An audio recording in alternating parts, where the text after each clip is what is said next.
안녕하세요. 부버지 김현민입니다. 김민재 선수의 소속팀 바이에른 뮌헨이 유러피언 클라시코로 불리는 레알 마드리드와의 챔피언스리그 8강 1차전 원정 경기에서 2대1 승리를 거두면서 준결승 진출에 있어 유리한 고지를 점령했습니다. 그러면 바이에른이 어떻게 14년 만에 레알 마드리드를 꺾을 수 있었는지 분석해 보도록 하겠습니다. 먼저 이 경기가 유러피언 클래시코로 불리는 이유는 워낙 두 팀이 챔피언스 리그에서 전통의 강호로 군림해 왔었죠. 그러다 보니까 두 팀의 맞대결이 무려 29회나 됩니다. 그러다 보니 워낙 자주 만나다 보니까 이 경기가 유러피언 클래시코라고 명칭이 붙어 있는 거긴 한데요. 먼저 이 경기에서 레알 마드리드는 4-4-2 포메이션을 들고 나왔습니다. 벨링엄은 아직 부상에서 완전히 회복되지 않은 상태이기 때문에 벤치에서 대기를 했고요. 그리고 밀리탕도 여전히 몸 상태가 그렇게 좋은 건 아니다 보니까 벤치에서 스타트를 했습니다. 그래도 비니시우스와 음바페 투톱을 앞세워서 바이에른 뮌헨전에 나선 레알 마드리드입니다. 그리고 이제 바이에른은 부상자들이 이제 거의 다 복귀를 했습니다. 그러면서 거의 현 시점에서는 최정예에 가까운 선수진을 끌고서는 레알 마드리드 원정에 임했습니다. 무시알라나 이제 알폰소 데이비스 같은 경우는 워낙 장기 부상에서 복귀했다 보니까 아직까지는 선발로 나서기에는 힘든 상태인 거죠. 그래도 무시알라랑 알폰소 데이비스도 벤치에 대기하고 있었습니다. 참고로 케인이 최근에 부상 때문에 조금 빠졌었는데 다행히 회복해가지고 선발로 나섰고요. 그리고 이제 프라이부르크전에 대대적인 로테이션을 돌리면서 그러면서 이 경기에 만반의 준비를 한 바이에른이었습니다. 경기 초반 공격을 주도한 건 바이에른이었습니다. 바이에른이 강도 높은 압박과 빠른 속공을 살려서 레알 마드리드의 골문을 연신 두들겼었는데요. 특히 이제 그 9분경에 루이스 디아스의 컵백을 받은 키미가 환상적인 로빙 패스를 올렸고, 이를 이제 그 케인이 살짝 내준 거를 우파메카노가 골문 앞에서 슈팅을 가져갔는데 이게 다소 빗맞았고, 레알 마드리드 왼쪽 풀백 카레라스가 커버를 잘 들어오면서 골라인 바로 앞에서 걷어냈습니다. 이게 만약에 제대로 맞았으면은 그대로 골문 안으로 빨려 들어갈 수 있었던 장면이었죠. 그 외에도 바이에른은 경기 시작하고 10분까지 무려 4회의 슈팅을 가져가면서 연신 레알 마드리드의 골문을 두들겼습니다. 하지만 레알 마드리드도 이대로 물러서지 않았습니다. 음바페와 비니시우스의 빠른 배후 침투를 살려서 16분경부터 공격에 나서기 시작한 건데요. 16분경에 귤레르가 스루 패스를 찔러준 거를 음바페가 정말 뒷공간 잘 빠져들어갔죠. 그러고서는 이제 각도가 없는 곳에서 그래도 노이어 골키퍼 다리 사이로 슈팅을 가져갔으나 이를 노이어 골키퍼가 눈치채고서는 다리를 접어서 막아내는 선방으로 막아냈고요. 이게 튀어져 나온 거를 비니시우스가 그대로 슈팅을 가져갔으나 이는 골대를 크게 빗나갔습니다. 그리고 이제 그 18분경에는 이번에도 이제 귤레르가 수비 진영부터 공격 진영까지 볼을 쭉 끌고 올라오다가 측면에서 파고드는 비니시우스를 향해 패스를 줬고요. 이를 받은 비니시우스가 접고 골문 구석으로 강력한 슈팅을 가져갔으나 이는 노이어 골키퍼가 손끝 선방으로 막아냈습니다. 하지만 이 경기에서 레알 마드리드가 수비 쪽에서의 미스들이 좀 있었는데요. 특히 그 28분경에 후방 빌드업 상황에서 유스 출신 수비형 미드필더죠. 피타르치가 패스 미스를 범했고 이를 그나브리가 슈팅으로 가져갔으나 루닌 골키퍼 팔 맞고 그대로 이제 코너킥으로 연결이 됐었습니다. 이건 사실 좀 그나브리가 침착하게 마무리를 할 필요성이 있었던 장면이었죠. 레알 마드리드는 지속적으로 음바페랑 비니시우스의 빠른 발을 살리는 공격을 감행을 했는데요. 아무래도 이제 그 바이에른이 기본적으로 라인을 굉장히 높게 올리면서 위에서부터 압박하는 축구를 하잖아요. 그러다 보니 전반 내내 주도권을 잡고 있었던 거는 바이에른이었어요. 그리고 그 압박 속에서 상대의 미스들을 잘 유발해내긴 했지만은 이제 바이에른의 압박을 풀고 나올 경우에는 레알 마드리드의 위협적인 공격 기회들이 나왔던 거였는데요. 29분경에 발베르데가 볼을 끌고 올라오다가 상대 뒤로 돌아서 빠르게 침투에 들어가는 은바페를 향해 스루 패스를 찔러줬고, 이를 이제 그 은바페가 각도가 없는 곳에서도 그래도 이제 파포스트를 향해 상당히 날카로운 슈팅을 가져갔으나 이 역시 노이어 골키퍼가 손을 뻗어서 잘 막아냈습니다. 이런 가운데 레알 마드리드한테 37분경에 악재가 하나 발생을 했습니다. 키미가 힐패스를 내주고 올리세가 이를 받으러 빠져들어가는 과정에서 레알 마드리드 핵심 수비형 미드필더인 추아메니가 파울을 범한 거거든요. 이건 이제 그 빠져나가는 상황을 파울로 끄는 거기 때문에 옐로 카드가 주어졌습니다. 이는 추아메니가 이번 시즌 챔피언스 리그에서 세 번째로 받는 옐로 카드로, 여기 이제 그 마르세유전 35분 옐로 카드, 그리고 이제 벤피카전 3분 옐로 카드가 있었죠. 근데 이제 그 챔피언스 리그는 3장의 옐로 카드를 받게 되면은 다음 경기에 출전할 수 없거든요.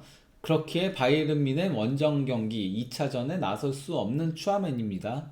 그리고 얼마 지나지 않아 41분경에 마침내 바이에른이 먼저 골을 넣으면서 앞서 나갔습니다. 그나브리가 케인한테 패스를 주고서는 리턴 패스를 받은 거를 정말 기가 막히게 스루 패스를 찔러줬고요. 이를 상대 수비 뒤에서 돌아 들어오던 루이스 디아스가 골키퍼와 1대1에서 차분하게 마무리를 지었습니다. 그나브리 입장에서는 결정적인 득점 기회를 한번 놓쳤던 거를 여기서 만회했다라고 볼 수 있는데요. 이러면서 이제 그 루이스 디아스는 이번 시즌 공식 대회 23호 골을 넣는데 성공을 했습니다. 그리고 그나브리는 이번 시즌 챔피언스 리그에서 5도움을 기록하면서 현재까지 챔피언스 리그 최다 도움 기록자로 당당히 이름을 올리고 있습니다. 이대로 이제 그 전반전은 바이에른의 1대0 리드로 마무리가 됐는데요. 전반전은 전반적인 경기 내용은 바이에른이 우세를 점했던 전반전이었습니다. 뭐 공격 위협도 그래프를 보더라도 바이에른이 우세를 점했고요. 그리고 점유율도 59대 41이었고요. 기대 득점도 바이에른이 2.26골, 반면에 레알 마드리드는 0.78골이었습니다. 전반전은 한 2대1 스코어가 나올 만한 경기였다라고 볼 수 있죠. 물론 뭐 슈팅은 9대8로 레알 마드리드가 더 많긴 했었고, 유효 슈팅도 4대3으로 레알 마드리드가 더 많긴 했습니다. 아무래도 이제 그 레알 마드리드가 몇 안 되는 기회에서도 은바페랑 비니시우스가 상당히 날카로운 슈팅들을 가져갔기 때문에 이런 수치가 나온 거거든요. 하지만 빅찬스는 바이에른이 3대1로 더 우위를 점했었고요. 코너킥도 5대2로 앞서고 있었던 거였죠. 이런 가운데 후반전 킥오프가 시작을 했고, 바로 이제 여기서 바이에른의 추가골이 나왔습니다.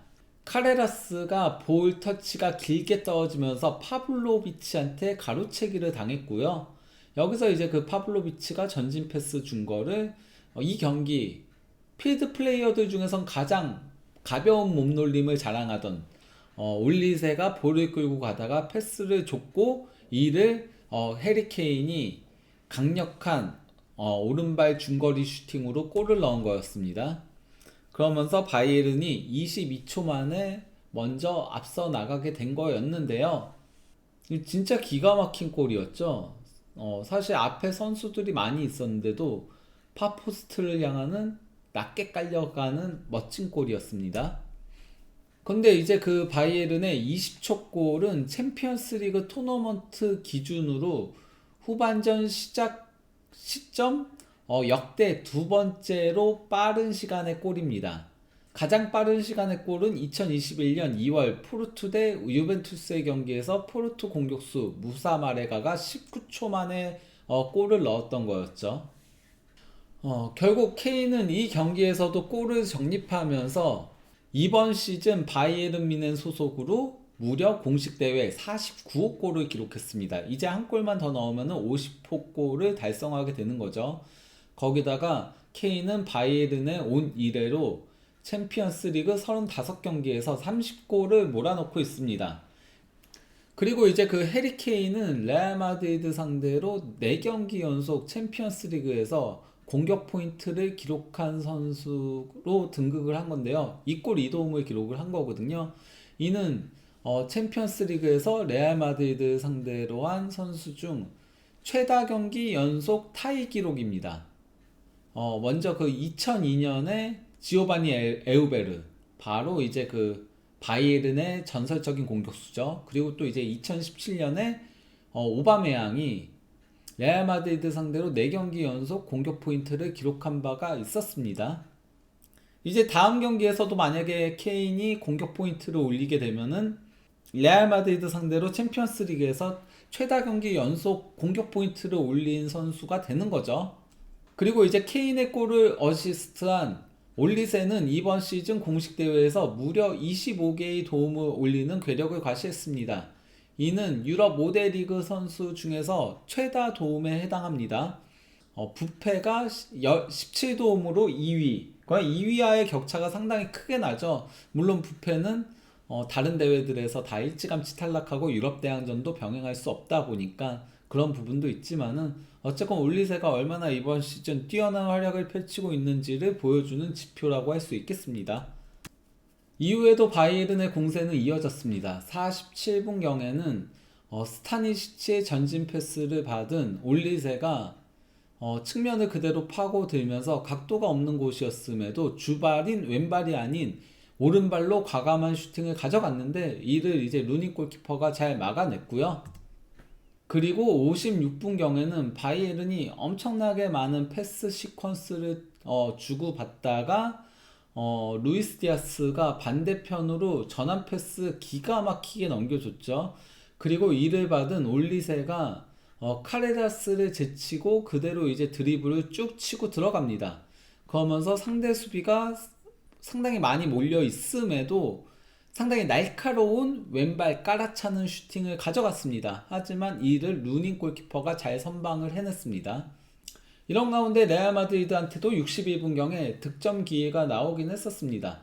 이거 사실 아놀드가 걷어낸 거였거든요. 걷어낸 거를 우파메카노가 헤더 패스 한다는 게 이게 짧게 떨어졌어요. 짧게 떨어지면서 거의 그 비니시우스한테 1촌 패스를 해준 거나 마찬가지였거든요.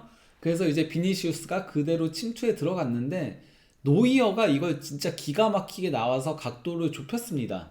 그러다 보니 비니시우스가 슈팅을 가져갔으나 골대를 빗나가고 말았죠.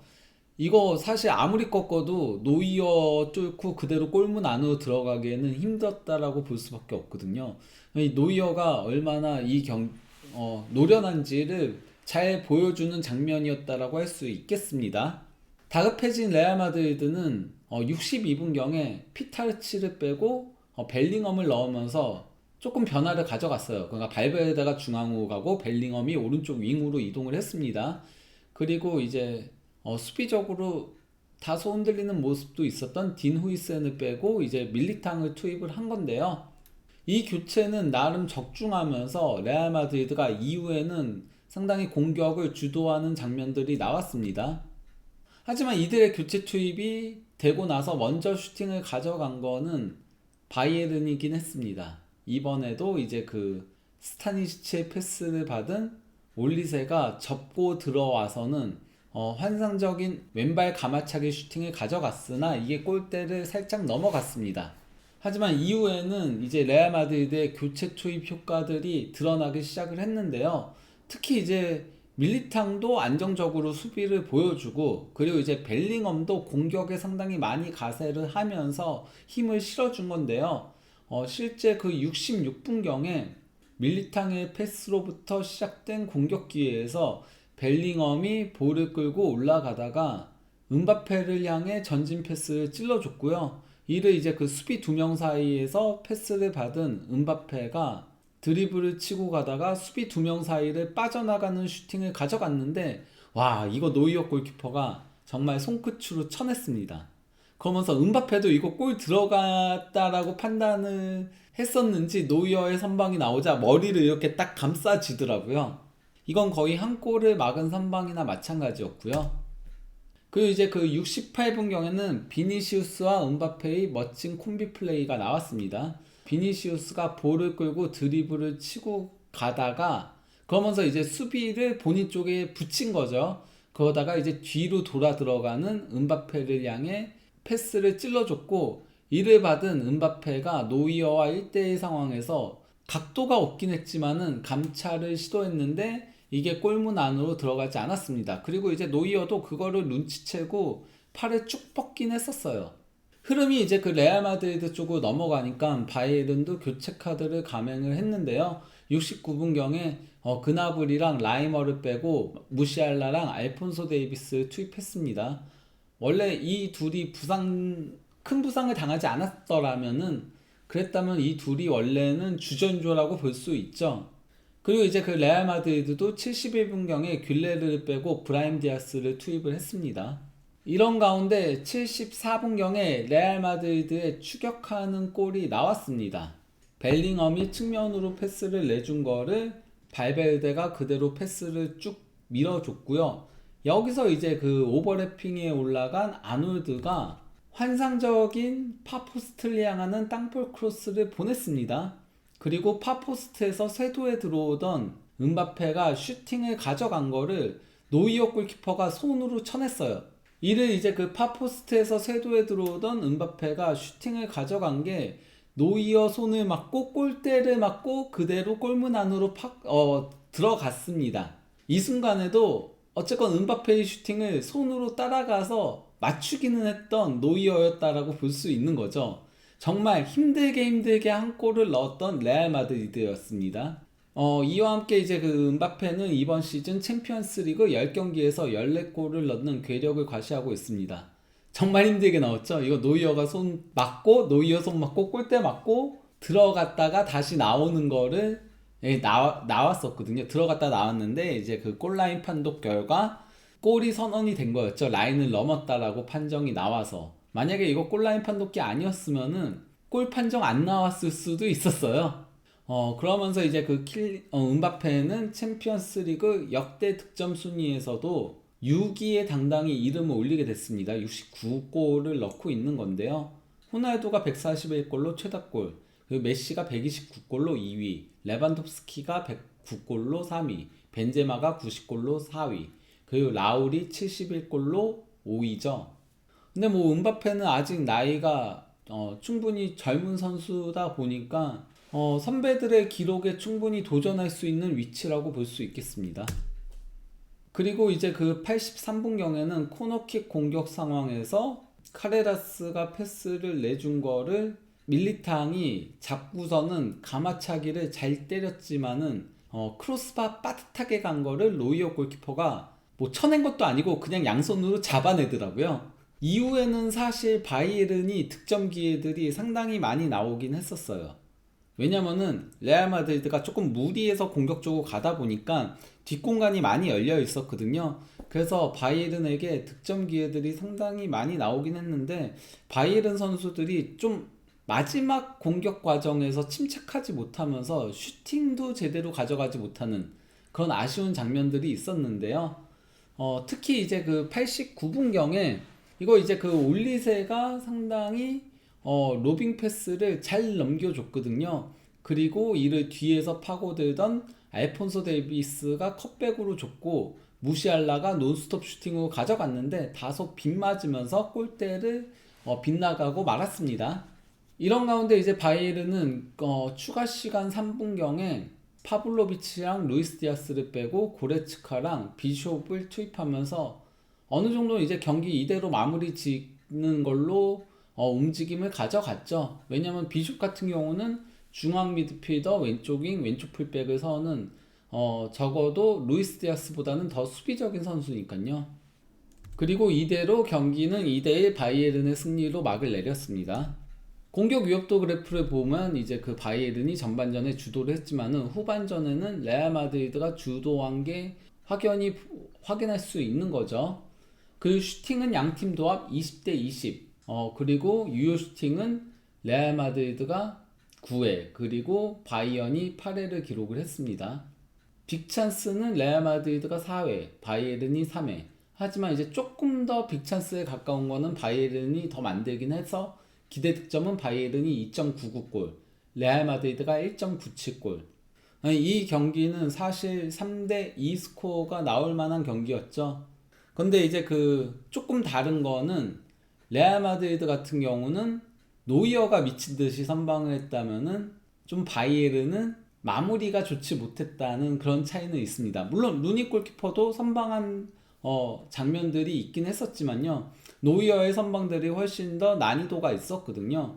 레알 마드리드가 확실히 은바페랑 비니시우스가 개인 능력이 워낙 좋다 보니까 그렇게 공격을 많이 주도하지 않았어도 그 상황에서도 항상 날카로운 슈팅들을 가져가더라고요. 그래서 사실 기대 득점보다도 더 골에 근접한 슈팅들이 많긴 했습니다. 하지만 노이어의 벽을 넘을 수는 없었던 거였죠. 근데 이 경기가 노이어에게 있어서는 챔피언스리그 136경기에 해당하는 경기였습니다. 그러면서 이제 노이어가 149경기에 레알 마드리드 전설의 수문장이죠. 이케르 카시아스에 이어서 챔피언스리그 최다 출전 공동 2위로 올라섰습니다. 메시와 동률인 거죠. 이런 기념비적인 경기에서 노이어는 무려 9회의 슈팅을 선방을 해내는 궤적을 과시했습니다. 이는 노이어가 2020년 11월 이후 한 경기에서 최다 선방을 기록한 경기인 거고요. 그리고 이제 그 챔피언스 리그 토너먼트에서도 2017년 이후 가장 많은 선방을 기록한 경기였습니다. 참고로 2017년에는 레알 마드리드와의 경기에서 노이어가 무려 10회의 선방을 기록한 바가 있었습니다. 그러다 보니 당연히 노이어가 경기 최우수 선수에 선정이 됐죠. 무려 40세의 나이지만 엄청난 활약을 펼친 노이어였습니다. 그리고 뭐 필드 플레이어 중에서는 올리세가 상당히 좋은 활약을 펼치긴 했습니다. 뭐 도움만 하긴 했지만은 거의 공격을 올리세 쪽에서 주도를 했었거든요. 케인은 아직 뭐 부상 여파가 있는지 몸싸움이라던가 이런 거에서는 다소 밀리는 장면들도 있었고, 루이스 디아스도 골을 넣긴 했지만은 실수도 굉장히 많았어요. 사실 루이스 디아스랑 그나브리랑 케인이 컨디션이 더 좋았다면은 바이에른이 더 쉽게 가져갈 수 있었던 경기였다라고 볼 수 있죠. 왜냐면 기본적으로 경기의 주도권은 바이에른이 쥐고 있긴 했었거든요. 하지만 마무리가 좋지 못하면서 그러면서 레알 마드리드한테 역공을 허용했던 바이에른이라고 볼 수 있습니다. 그런데 사실 바이에른이 원래는 레알 마드리드 상대로 제법 강한 모습을 보이던 팀이었으나 2012년 4월 그 챔피언스리그 준결승에서 이때 이 바이에른이 레알 마드리드를 꺾고 결승에 올라서 트래블을 달성을 했던 바가 있었거든요. 근데 그 이후에는 14년 동안 단 1승도 없었습니다. 8경기에서 2무 6패를 기록하고 있었거든요. 그러면서 최근에는 레알 마드리드만 만나면은 유난히 작아지는 바이에른이었는데, 하지만 이번에 오랜만에 승리를 거둔 거죠. 그러면서 양 팀의 맞대결 전적은 13승 4무 12패로 바이에른이 마침내 1승을 더 거두는 데 성공을 했어요. 원래 바이에른이 더 강했었거든요, 레알 마드리드 상대로. 근데 최근 8경기에서 2무 6패 때문에 추격을 허용하면서 동률을 이루고 있었으나 이제 다시 바이에른이 앞서게 된 거죠. 그리고 이 경기는 콤파니가 바이에른 지휘봉을 잡고 100번째 기념비적인 경기였습니다. 이 경기에서 바이에른은 승리를 거두면서 콤파니 감독은 바이에른 지휘봉을 잡고 76승 13무 11패라는 엄청난 성적을 올리게 된 거죠.